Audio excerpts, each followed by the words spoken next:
Surprise! You've just been in a sailboat racing collision where tons of boat material have tried to violently pass through each other. What should your first actions be? What do the racing rules say you should do? And what do the racing rules say the other boat should do? Oh, and just to satisfy your curiosity, stick around. I'll tell you exactly what happened in the opening scene. You'll be stunned. Welcome back to Sailing Team Tally-Ho. I owe the existence of this channel to the all-star crew of Tally-Ho, a sonar-class sailboat in the competitive Wayzata Yacht Club fleet. They asked me questions about situations we got into during races. I'll have to admit that often my answer to them was, I don't know. And when my kids bought me a 360 action camera for Father's Day a few years ago, the stage was set. Now my answer to the crew is, you know what?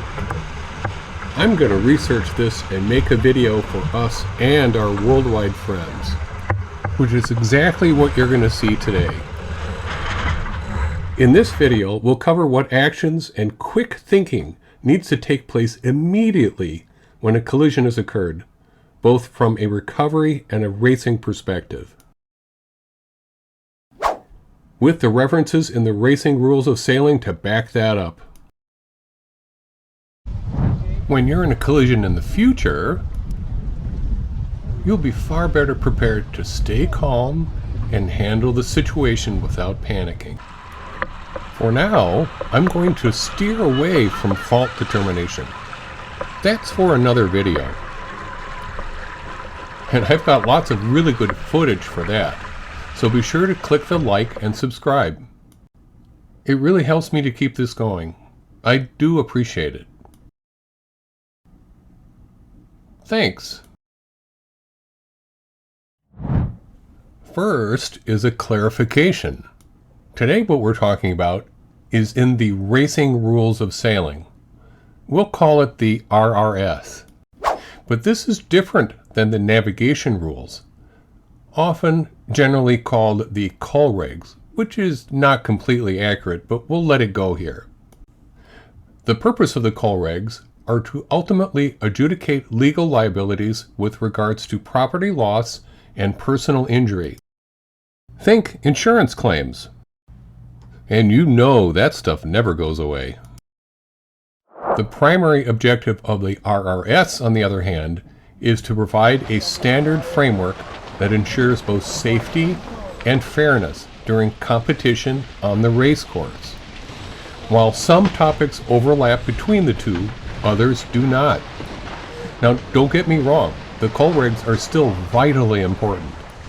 But no worries, I have other videos that discuss the place of the Colregs within the yacht racing environment and dissects the differences.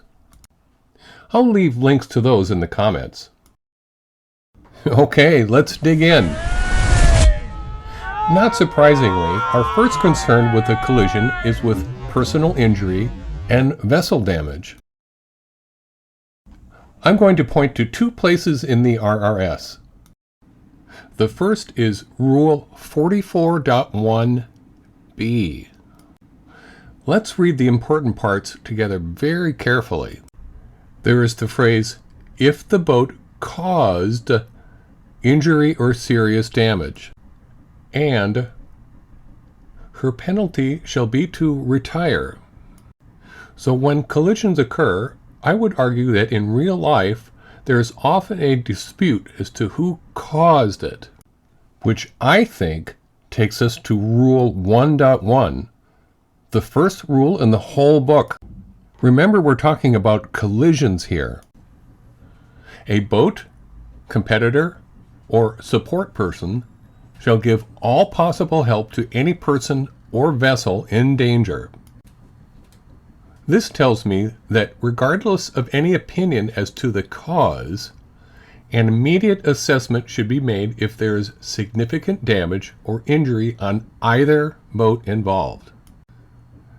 Now, the rules don't really say what an injury or significant damage is. It's left up to our judgment. But personally, I go by what I see.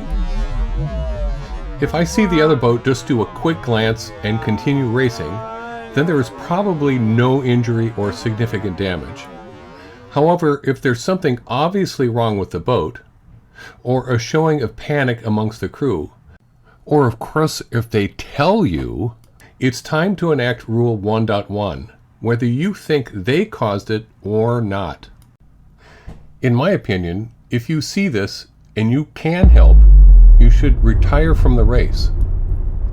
For the reason being that the other boat is in danger and needs assistance.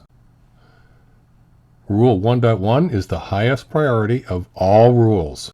The worst thing you can do is sail on when it appears that there is an injury or significant damage, even if you think you were in the right. Think of it in the same way that you would never want to leave the scene of an auto accident if there are personal or property consequences. The law in both situations takes a pretty dim view of that. Now, let's talk about when there is not an injury or significant damage. What then? At the get-go, it comes down to making a decision as which boat we think was the main cause of it. But just be aware that this can be really tricky and even backfire. There is often a cascade of rules involved in any incident, almost never just one. And indeed, in a collision, it cannot just be one, as you'll see in a minute. Add in that sometimes you don't think of the rule that would eventually be involved until later. We all have biases. But my rule of thumb is, if you did everything possible to prevent the collision, as in you observed Rule 14 to the best of your ability. Here's Rule 14. Read it carefully. It's why no collision involves only one rule. You gotta include this one too. And the lower the number of the rule involved in the cause, now the RRS rules are arranged by priority, the more likely that you are in the right.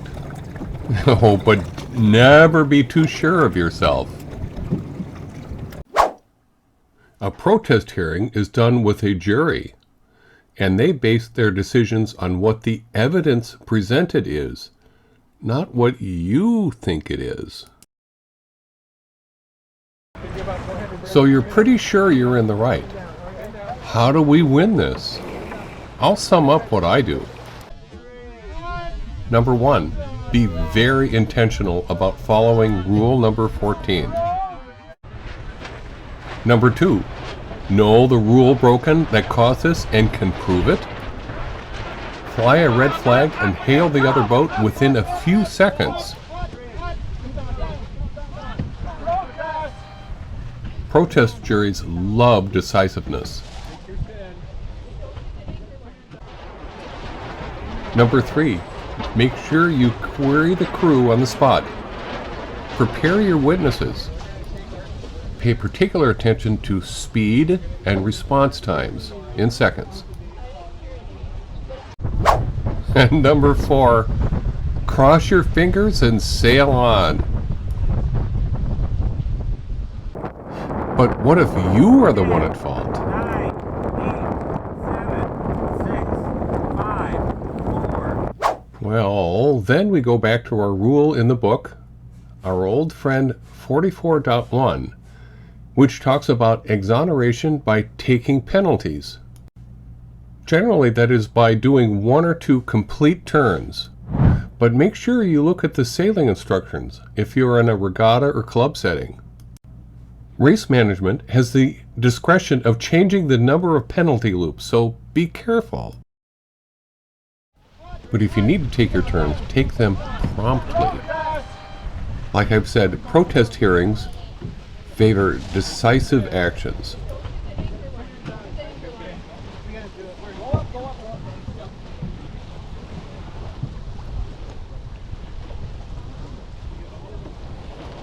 this boat has to put on the brakes first.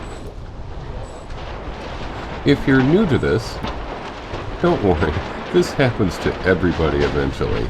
There's absolutely no shame in it. In fact, I think it's a sign of integrity, and your fellow competitors will respect you for that. And does it matter if the other boat doesn't fly a protest flag? To me, it doesn't. I would rather play fair than take advantage of a fellow competitor that doesn't know the procedure. But again, it might depend on what level of competition you are in as well.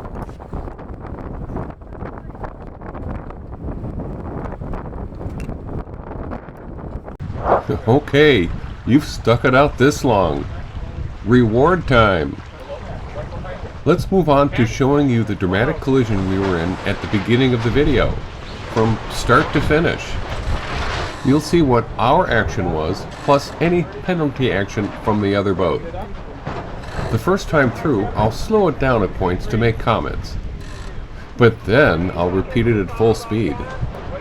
You'll see how you have to make decisions quickly. So here we are at the sonar class start at a Helly Hansen regatta. St. Petersburg, Florida, by the way.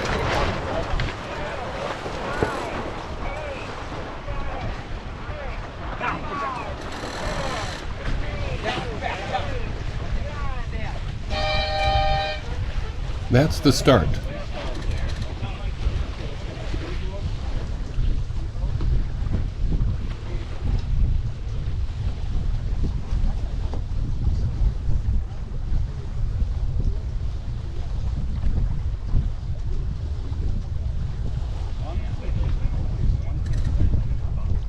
The direction to the mark is roughly this way.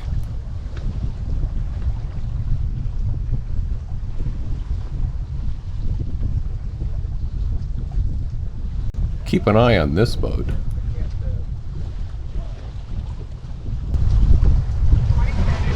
I asked the crew, do you think they even see us? Due to the match racing bumpers, it's not apparent that any significant damage was done. Also notice that I have the helm hard over to avoid the collision. Rule number 14, remember? No indications of injuries on either boat. A lot of vocalization, of course, from our side mostly. We did not fly a flag, but they still accepted their fault and it went right into their penalty turns. Here's one. Yeah, I think there was a little mini conference here. 1 or 2 turns. 2. Oh, so painful and slow.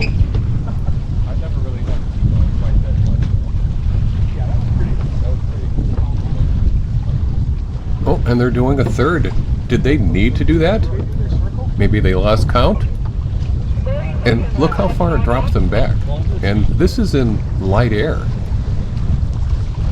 It's like they've disappeared into interstellar space. Wow, finally done. And ready to race again. So what do you think the moral of this story is? But taking your turns is still far better than getting disqualified. In a race series with a throwout, this will probably become your throwout race. Now I'm going to play this in real time. This will give you a sense of how fast you have to make assessments and decisions.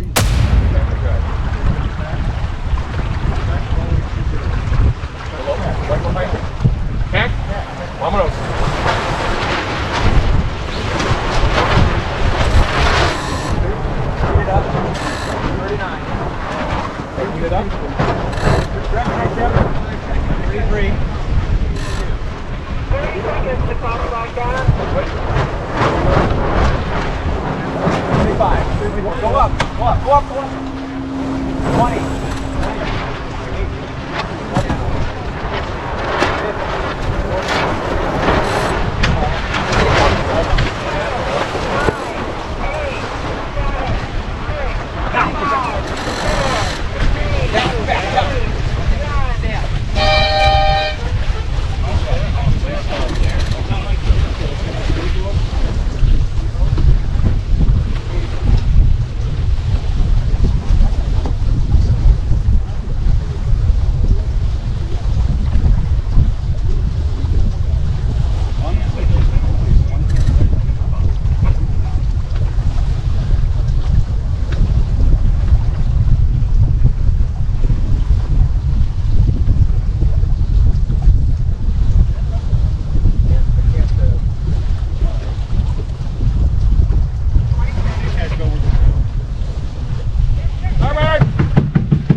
So while they're taking their turns, why don't we size this up? Number 1, avoid any collision if possible.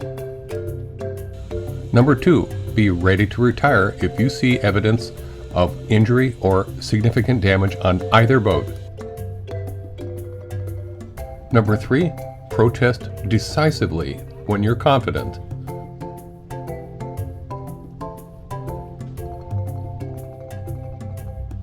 And number 4, otherwise do your penalties promptly.